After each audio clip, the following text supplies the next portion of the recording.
வாங்க இந்த வீடியோவில் நம்ம உருளைக்கிழங்கு மசாலா எப்படி பண்ணுறதுன்னு பார்க்கலாம். அதுக்கு கடாயில் எண்ணெய் விட்டு ஸ்பைசஸ்லாம் ஆட் பண்ணிக்கோங்க. ஆட் பண்ணிவிட்டு வெங்காயம் கட் பண்ணி வச்சுருக்க வெங்காயமும் கருவேப்பிலையும் சேர்த்து நல்லா வதக்கி விடுங்க. பெரிய வெங்காயம் கூட ஆட் பண்ணிக்கலாம். உப்பு சேர்த்து நல்லா வதக்கி விடுங்க. நான் ஒரு மிக்ஸி ஜாரில் ஒரே ஒரு தக்காளி இஞ்சி பூண்டு சேர்த்து அரைச்சி வச்சுருக்கேன். அந்த பேஸ்ட்டையும் ஆட் பண்ணிக்கலாம். ஆட் பண்ணி நல்லா வதக்கி விடுங்க.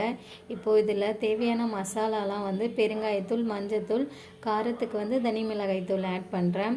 இது 3 மட்டும்தான் ஆட் பண்ணியிருக்கேன். ஆட் பண்ணி நல்லா மிக்ஸ் பண்ணி கொடுங்க.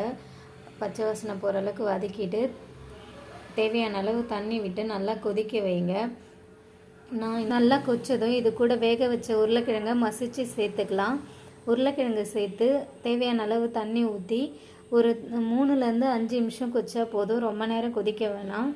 மல்லித்தழை தூவி இறக்கிடலாம். அவ்வளோதான், ரெடி ஆயிடுச்சு. நீங்கள் சப்பாத்தி பூரியோடு சர்வ் பண்ணிங்கன்னா சூப்பராக இருக்கும்.